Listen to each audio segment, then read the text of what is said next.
The court's ultimatum had been sitting in Do-jin's chest like a coal since the last dispatch rider left. Twice the output before the first snow. He had read the letter 3 times, looking for room to negotiate, and found none. What he found instead was the calendar, weeks, not months, and the gap between what the works could produce at a measured pace and what the court's numbers demanded. He told himself it was temporary, a compression, not a collapse of principle. He would push hard through the cold season and ease off when the threat passed. Engineers made those calculations all the time. Acceptable risk, bounded interval, return to standard once the constraint lifted. He told himself that, and he believed it, which was the problem. "We need twice the output before the snow," he said, standing at the head of the floor where the grinding wheels ran and the air tasted of iron dust and lamp oil. "Run the grinder through the night shift. We don't have time to be slow." The team took the order without argument. That should have told him something. When a crew stops arguing, it is not because they have been persuaded, it is because they have learned that argument costs more than compliance. Doh Gwang found him afterward, in the narrow passage between the tool rack and the wheel housing. The foreman moved differently now than he had before the accident with the press. The missing arm had redistributed his weight, and he had compensated for it over the weeks into something that looked almost like a new gait, deliberate and square. He stood in Do-jin's path without stepping aside. "Slow the pace," he said, "or the pace is going to take someone."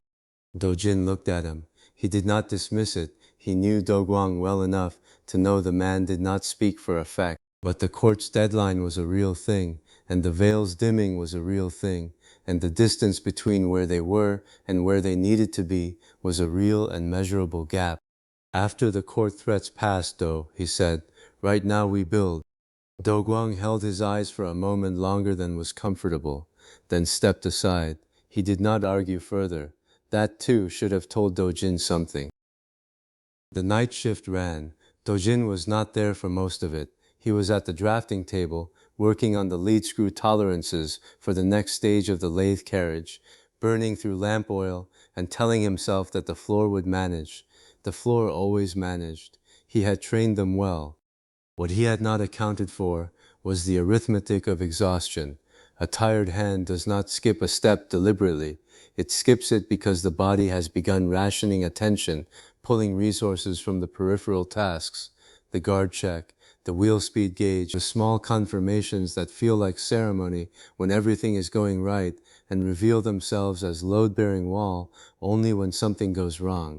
The grinding wheel had been running fast, not catastrophically fast at first, a degree of overspeed that a rested operator would have caught on the gauge and corrected in the time it takes to reach for a lever.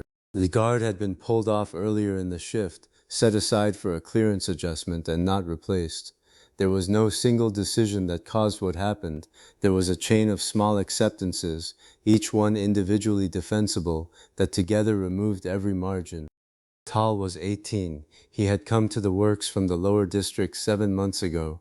One of the cohort Mokjae had recruited from the families who had nothing to lose by trying something new. He was not the strongest or the fastest of the apprentices, but he was steady, the kind of steady that comes from having learned early that carelessness has consequences and that careful attention is a skill worth cultivating.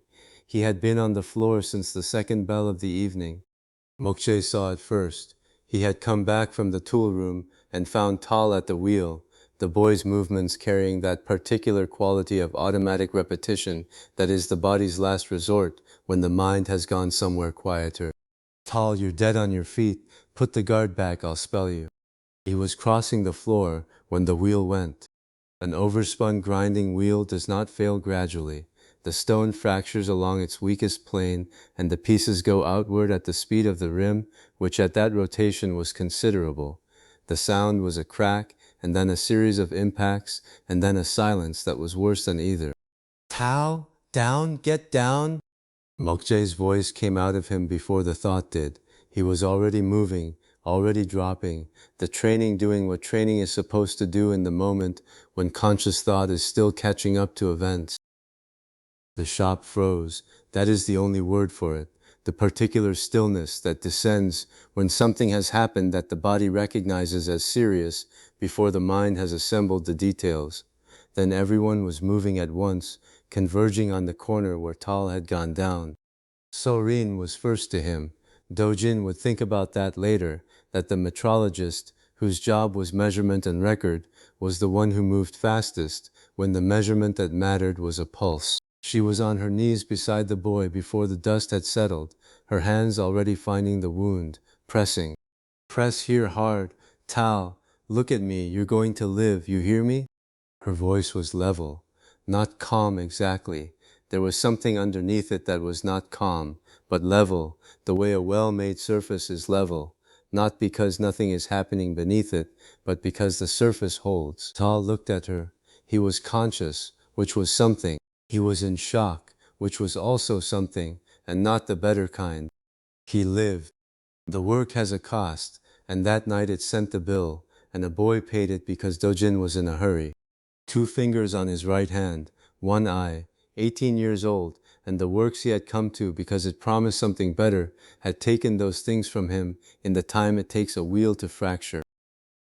The clockmaker, the man who had come to them from the court service by a road that had cost him everything he'd been, sat with Tal in the recovery room while the physician finished his work. He had lost his own trade in the court service, his hands no longer reliable for the fine work that had defined him, and he had rebuilt himself into something different here.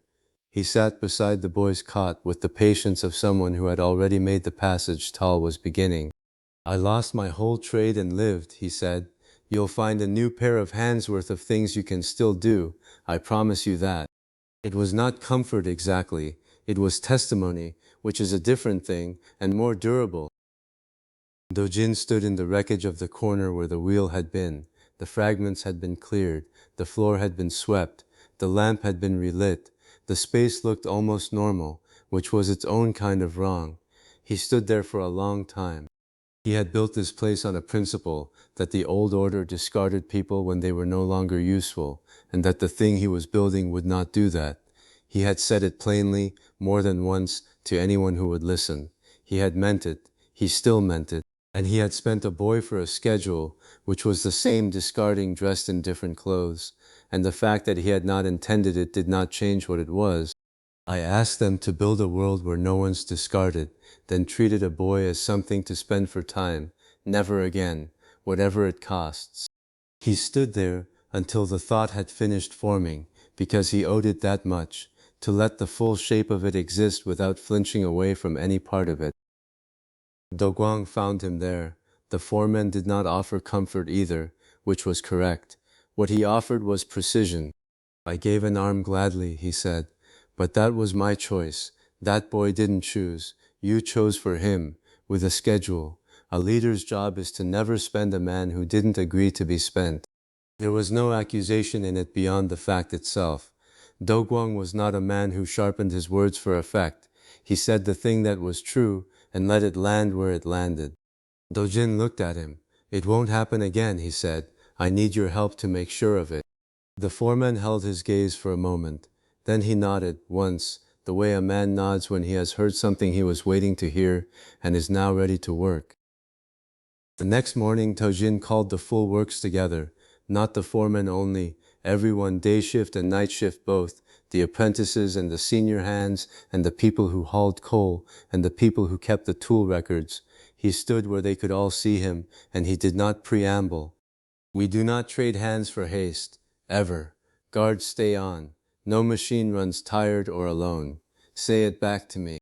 They said it back, not in unison, it was not a drill, but one by one, in their own words, which was better. He listened to each repetition. He wanted to hear whether they understood it or were only repeating it, and by the time the last person had spoken, he believed they understood it. He had slowed the pace, not as a punishment, not as a reaction to panic, but as a statement of what the works was and what it was not. The court's deadline was still real. The gap between current output and required output was still real. Those were problems he would solve by other means, better tooling, better sequencing, the lead screw improvements he had been working on that would increase throughput without increasing risk. he would find the time somewhere that was not in the bodies of his people. He named Doh Gwang Safety Master the same day, publicly, in front of the assembled works. The title was new. There was no precedent for it in any guild structure Do-jin knew of, in this world or the one he'd come from. But the role was clear. Doh Gwang would set the safety standards, enforce them, and have the authority to stop any process he judged unsafe, including processes Do-jin himself had ordered. No appeal, no override. Doh Gwang received it without ceremony. He stood in front of the works and said what he thought needed saying. I held a wall with my body once, now I hold one with rules. Same job really. The hands who had been at Iron Ridge long enough to know what he meant, who had seen the foreman stand between a collapsing brace and the people behind it, were quiet in a way that meant they were listening. Tal came back to the works when he was able to move without the physician's supervision. He came back because he wanted to, which mattered. Do-jin had made it clear that there was no obligation, that the works would support him regardless, that a man injured on the floor was not a man cut loose from the floor. But Tal came back. Mokje put him on measuring work, not as a consolation, not as the thing you give someone when you don't know what else to do with them, as a genuine assignment, because Tal had always had the eye for it, the patience for the small increments, the willingness to read a caliper 3 times before committing to a number. You read a caliper better hurt than most do whole, Mokje told him. You're not done, Tal, you're just changed. Tal was quiet for a moment. Then he picked up the caliper with his remaining fingers, adjusted his grip until it was stable, and measured the piece in front of him. He wrote the number in the record book in the careful hand he had always had. That was how it went. Not a resolution, a continuation, which is what most things are when you look at them honestly. The court's next dispatch rider came 3 days later. Do-jin read the letter, set it on the drafting table, and went back to the lead screw calculations. He would answer it when he had something worth answering with. Numbers, not promises. Output figures that reflected what the works could actually sustain at a pace that kept its people whole. He thought about what he would say if the court pushed back. He had a version of it ready. Let the court come, he said, to no one in particular, to the room, to the lamp, to the drafting table with its accumulated measures. They'll find a town that takes care of its own, the thing they never learned to do. Outside, the Vale's pale light held the ridge in its familiar dim arc, a little thinner than it had been the week before, a little more of the dark showing through at the edges. The ore was still in the ground, the coal was still in the seam, the machines were still on the floor, guards in place, running at the pace that the people running them could sustain. The work continued. That was the only answer that had ever mattered.